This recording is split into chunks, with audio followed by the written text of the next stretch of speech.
Game you felt you let slip in the end? Well, I mean, we've got to feel we let it slip up. I mean, we came to win the game, and I thought the endeavour we showed was fantastic. I can't fault the players for wanting to get out there and play and wanting to grasp. And I think, in a lot of ways, it was our best performance in the Premiership here. You know, we've won here in the LV semi-final.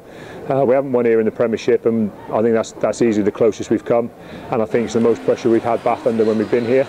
But the truth is, you know, I can't sit here and remember the amount of opportunities we created virtually on the try line or within the 5 metre channel, and what they've got to turn into tries. You know, it's all very well winning penalties in that position, but we've got to convert those into tries, and that's ultimately what will be disappointing when we review the game, that we didn't make them into tries.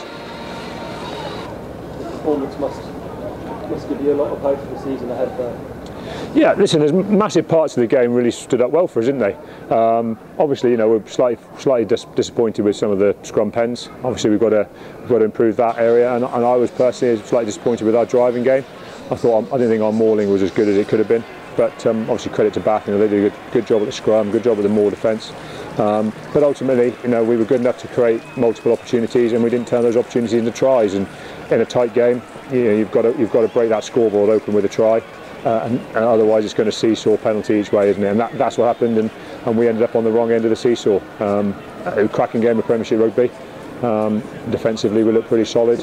You know, we limited a pretty potent Bath attack line, but ultimately, you know, those 5 metre opportunities, they've cost us the game. Does that illustrate how difficult to a place like Bath is, and a team like that, how difficult it is to win considering how many chances? I think it shows you that you have to be very proficient yourself with your opportunities, and you have to be very clear in what you're trying to do. And actually, I think when you look at those 5 metre opportunities, the frustrating thing for me from a coaching perspective is we'll probably review each one, and in each one we tried to score probably in a different way, and actually none of them came off. You look back in terms of Premiership games just 2 weekends to when we went away to Saracens, and we converted three opportunities 5 metres out, and we scored 3 tries, and that's the difference. You know, and that's the kind of standard we've got to set ourselves, you know, every week. That kind of standard would have won us the game here today. Henry Slade seemed to give it a bit extra impetus when he came on. Yeah, well, Slade is a very good player, isn't he? Very good player. He looked right at home out there today, straight away. I mean, he's obviously put his case forward for getting, you know, back in the driving seat and getting on with things, which is obviously fantastic for him, fantastic for us. You know, like a lot of what we did, you know, I've got to give great credit to the team for. And if we talk about taking small steps as a side and looking to improve, you know, I have to say that's our best performance here in the Premiership. So, you know, it may well be a very positive sign for the future. Ultimately, though, I don't think it's wrong for us to be frustrated that we didn't see that game off today.